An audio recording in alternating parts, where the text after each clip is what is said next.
ಜೊತೆ ಜೀವನ ಚಾನಲ್ಗೆ ಸ್ವಾಗತ. ಹೇಗಿದ್ದೀರಾ ಎಲ್ಲರೂ? ಚೆನ್ನಾಗಿದ್ದೀರಾ? ಸೂಪರ್.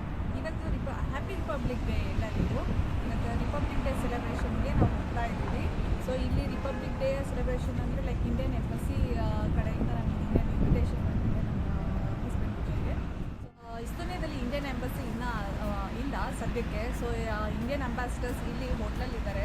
ಸೊ 2022 ಅಲ್ಲಿ ಇಂಡಿಯನ್ ಎಂಬಸಿ ಸ್ಟಾರ್ಟ್ ಆಗುತ್ತೆ. ಈಗ ಸದ್ಯಕ್ಕೆ ರಿಪಬ್ಲಿಕ್ ಡೇ ಸೆಲೆಬ್ರೇಷನ್ ಹೋಟೆಲಲ್ಲಿ ಚಿಕ್ಕದಾಗಿ ಅರೇಂಜ್ ಮಾಡಿದ್ದಾರೆ ಡ್ಯೂ ಟು ಕೋವಿಡ್ ಕೇಸಸ್ ಜಾಸ್ತಿ ಇರೋದ್ರಿಂದ. ಸೊ ನೀವು ಎಲ್ಲರೂ ಅಲ್ಲಿ ಬಂದು ನೋಡೋಣಂತೆ ಹೇಗಿರುತ್ತೆ ಸೆಲೆಬ್ರೇಷನ್. ಓಕೆ, ಬನ್ನಿ.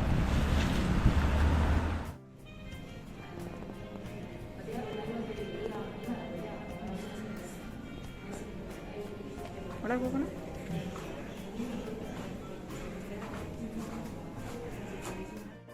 Again by introducing you to our new Charge d'Affaires, Mr. Manoj Sharma. He is a very honored and senior diplomat, and it is our great prestige and honor to invite him to interact with us and of course to listen to his speech. So, Sharma.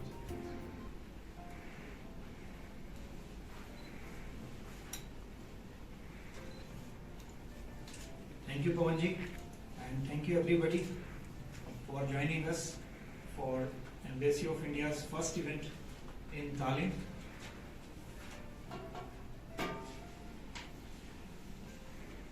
Good morning and namaskar. Distinguished members of Indian community and friends of India, I warmly welcome all of you on this occasion of 73rd Republic day of India. आज भारतीय गणतंत्र दिवस के अवसर पर आयोजित इस कार्यक्रम में मैं आप सबका स्वागत करता हूं और अपनी हार्दिक शुभकामनाएं आपके और आपके परिवार को देना चाहता हूं। Due to increase in COVID cases we are celebrating this on a limited manner for the safety and security of all, and I am sure we will be able to meet in full in coming days. So I'll be reading now excerpts of the address to the nation by the Honorable Rashtrapati Ji Shri Ramnath Kovind on the eve of Republic Day, which was yesterday, January 25th, 2022. Quote: Dear fellow citizens, Namaskar. My heartiest greetings to all of you in India and abroad on the eve of 73rd Republic Day. It is an occasion to celebrate what is common to us all, our Indianness. It was on this day in 1950 that this sacred essence of us all assumed a formalship. That day, India was established as the largest democratic republic, and we the people put into effect a constitution that is an inspired document of our collective vision. The diversity and vibrancy of our democracy is appreciated worldwide. It is this spirit of unity and of being one nation which is celebrated every year as Republic Day. This year's celebrations may be muted due to the pandemic, but the spirit is as strong as ever. On this occasion, let us also remember the great freedom fighters who showed incomparable courage in their pursuit of the dream of Swaraj and fired up the people to fight for it. 2 days ago, on 23rd January, all of us observed the 125th birth anniversary of Netaji Subhash Chandra Bose, who had adopted the energizing salutation of Jai Hind. His quest for independence and his ambition to make India proud inspire all of us. We are immensely fortunate that Constituent Assembly, which prepared the document, included some of the best minds of their generation. They were the leading lights of our great freedom struggle. After long years, the soul of India was reawakening, and these exceptional men and women were the harbingers of a new dawn. They discussed threadbare every article, every phrase, and every word on behalf of people. The churning went on for close to 3 years. Eventually, it was Dr. Babasaheb Ambedkar who, as chairman of the drafting committee, prepared the final version that has become our founding document. While the text of Constitution dealing with the details of workings of the state is quite long, the preamble sums up its guiding principles: democracy, justice, liberty, equality, and fraternity. They form the bedrock on which our republic stands. These are the values that form our collective inheritance. These values have been accorded primacy in our Constitution in the form of fundamental rights and fundamental duties of the citizens. Rights and duties are two sides of the same coin. The observance of the fundamental duties mentioned in the Constitution by the citizens create the proper environment for enjoyment of fundamental rights. By fulfilling the fundamental duty of rendering national service when called upon to do so, crores of our people have transformed the Swachh Bharat Abhiyan and the COVID vaccination drive into mass movements. The Constitution of India was enacted and adopted by the Constituent Assembly on 26 November 1949, which we now celebrate as Constitution Day. But it was made effective 2 months later. This was done to mark that day in 1930 when India resolved to win complete freedom. From 1930 to 1947, every year, 26 January was celebrated as the Pune Swaraj Day, and that was the day chosen to put the Constitution into force. Writing in 1930, Mahatma Gandhi had advised fellow citizens how Pune Swaraj Day was to be celebrated. He had said, and I quote, "Remember that since we desire to attain our end by non-violent and truthful means only, we can do so only through self-purification. We should therefore devote the day to doing such constructive work as lies in our power to do." Unquote. Dear fellow citizens, the world has never been in so much need of help as now. It has been over 2 years now and humankind is still battling with the coronavirus. Hundreds of thousands of lives have been lost and the world economy has been reeling under the impact. The world has suffered from unprecedented misery and surge after surge of new variants have been posing new crises. It has been an extraordinary challenge to humankind. The pandemic management was bound to be all the more difficult in India. We have high population density and as a developing economy, we did not have the level of resources and infrastructure needed to battle this invisible enemy. But it is only in such difficult times that resilience of a nation shines forth. I am proud to say that we have shown an unmatched resolve against the coronavirus. In the first year itself, we raised the healthcare infrastructure and also reached out to help others. By the second year, we had developed indigenous vaccines and launched the world's biggest vaccination drive in history. The vaccination drive is progressing at a quick pace in our country. During the pandemic, we have reached out to several other countries with vaccines and other medical help. The contribution by India has been appreciated by international organizations. There have been setbacks as the virus makes a comeback, and with new mutations, countless families have gone through a harrowing time. There are no words to express our collective trauma. The only saving grace is that many lives could be saved as the pandemic is still widespread. We must remain alert and not let our guard down. A time of crisis has also made us appreciate how we all Indians are connected as one family. The time of social distancing has brought us close to each other. We have realized how much we depend on each other. Doctors, nurses, paramedics have risen to the challenge, working long hours in difficult conditions, even at the risk of their lives, to attend to patients. Due to such interventions, the economy is on the move again. It is a testimony to India's spirit in the face of adversity that the economy is projected to grow at an impressive rate in this fiscal, after going through contraction last year. This shows the success of Atmanirbhar Bharat Abhiyan launched in the previous year. The government has shown relentless focus on reforming every economic sector and providing a helping hand wherever necessary. The impressive economic performance is made possible due to improvement in the agriculture and manufacturing sectors. I am happy to note that our farmers, especially young farmers with small holdings, are enthusiastically adopting natural farming. To keep the demographic dividend, the government has created the right environment with the national education policy that makes a perfect blend of traditional values and modern skills. It is gratifying to note that India has found a place among the top 50 innovative economies. It is all the more satisfying to note that we have been able to promote merit while also stressing upon all round inclusion. Ladies and gentlemen, in the past year, our sports persons also brought cheers as they made their mark at the Olympics. The self-confidence of these young champions inspires millions today. In the recent months, I have witnessed remarkable examples of our people strengthening the country and the society through their commitment and action in diverse areas. However, I will mention only two such instances. The dedicated team teams of Indian Navy and Cochin Shipyard have built an indigenous state-of-the-art aircraft carrier IAC Vikrant, which is to be included into our Navy. Due to such modern military capabilities, India is now counted among the world's leading naval powers. This is an impressive example of moving towards self-reliance in the field of defense. Apart from this, I found one special experience very touching. In a village called Sui in Bhiwani district of Haryana, some enlightened citizens who belong to that village have transformed the village under the Swa Prerit Adarsh Gram Yojana, demonstrating sensitivity and diligence.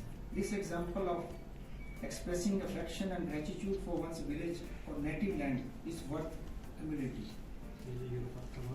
Dear fellow citizens, today it is our soldiers and security personnel who carry on the legacy of national pride.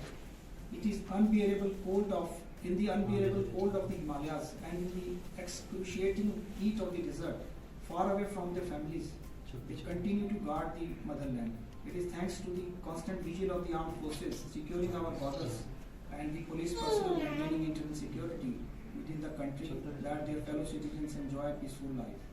When a brave soldier dies on duty, the entire country feels sad. Last month, in an unfortunate accident, we lost one of the bravest commanders of the country, General Bipin Rawat, his wife, and many brave soldiers. The entire country was deeply saddened by the tragic loss. Ladies and gentlemen, patriotism strengthens the sense of duty among citizens.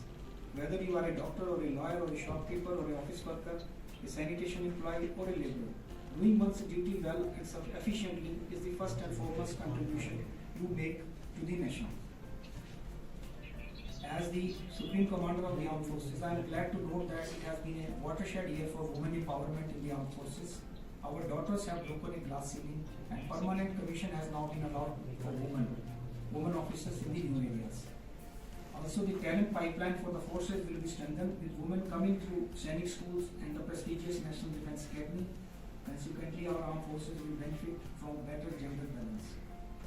I am confident India is a better place to meet the challenges of the future.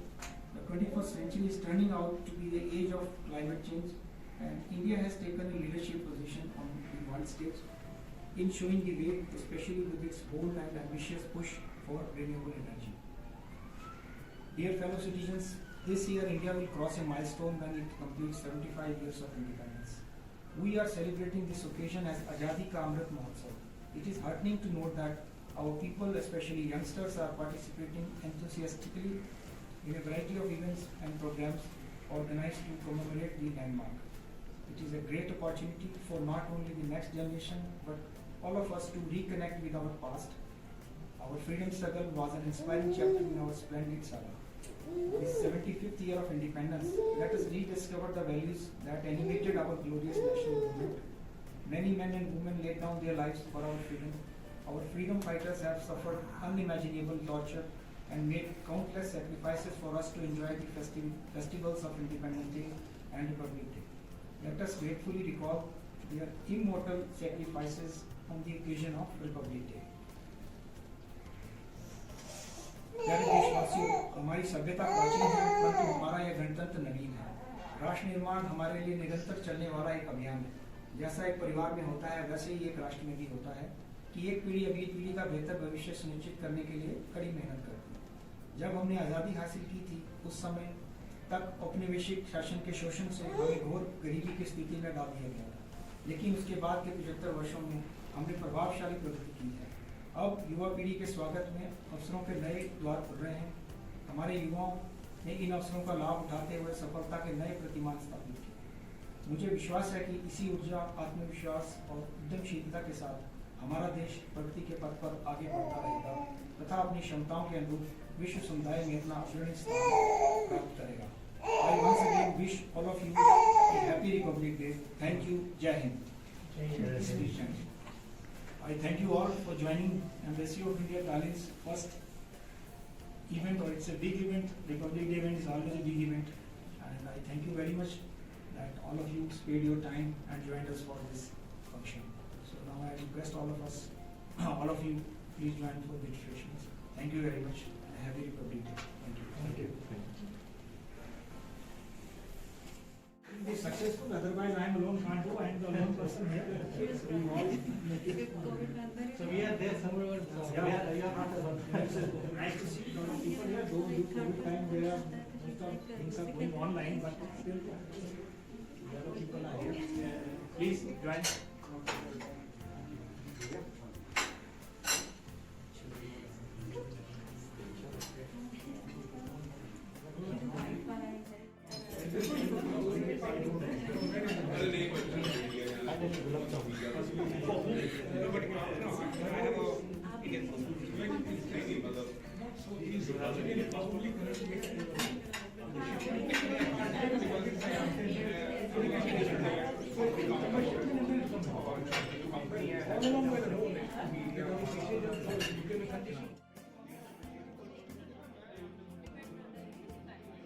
Cinema.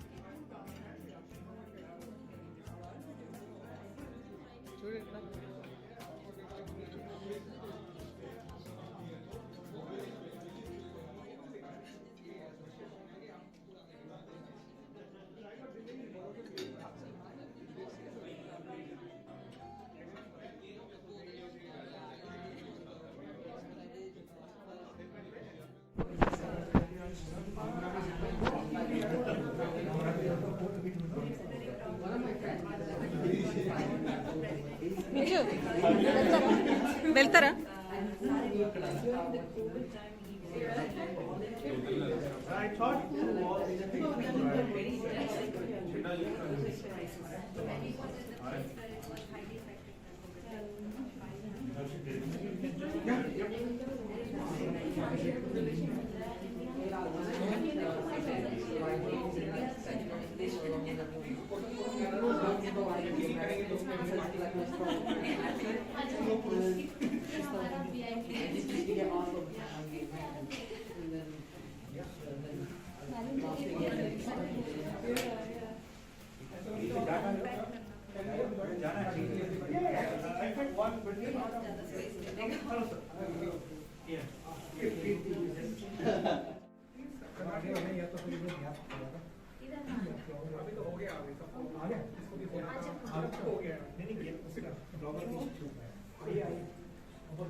ಇವತ್ತು Indian ಎಂಬಸಿಯವರು arrange ಮಾಡಿದಂತಹ republic day celebration ನಾವು ಈ ತರ ಟ್ಯಾಲಿನಲ್ಲಿ celebrate ಮಾಡಿದ್ವಿ. ತುಂಬಾ cases ಇದ್ರಿಂದ ನಮಗೆ ಕಡಿಮೆ ಜನದಿಂದ ಇನ್ವಿಟೇಷನ್ ಕಡಿಮೆ ಜನಗೆ ಇನ್ವಿಟೇಷನ್ ಕೊಟ್ಟಿದ್ವಿ. ಇದಕ್ಕೆ ತುಂಬಾ ಕಡಿಮೆ ಗ್ಯಾದರಿಂಗ್ ಇತ್ತು ಇವತ್ತು. But it was a very wonderful experience. ಇಲ್ಲಿ ಬೇರೆ ದೇಶದಲ್ಲಿ ಇಂಡಿಯನ್ ಸೆಲೆಬ್ರೇಷನ್ ಅಂದ್ರೆ ಲೈಕ್ ರಿಪಬ್ಲಿಕ್ ಡೇ ಸೆಲೆಬ್ರೇಷನ್ ನಾವು ಹೇಗೆ ಮಾಡ್ಕೊಂತೀವಿ ಅಂತ ಹೇಳ್ಬಿಟ್ಟು ನಿಮಗೆ ತೋರಿಸಿದ್ದೀನಿ. ನಿಮ್ಗೆ ಇಷ್ಟ ಆದರೆ ಪ್ಲೀಸ್ ಲೈಕ್ ಮಾಡಿ, ಶೇರ್ ಮಾಡಿ, and please subscribe my channel ಜೋ ಜೊತೆ ಜರ್ನಿ. ಮತ್ತೆ ನೆಕ್ಸ್ಟ್ ವಿಡಿಯೋದಲ್ಲಿ ಮೀಟ್ ಆಗೋಣ. ಬಾಯ್ ಬಾಯ್.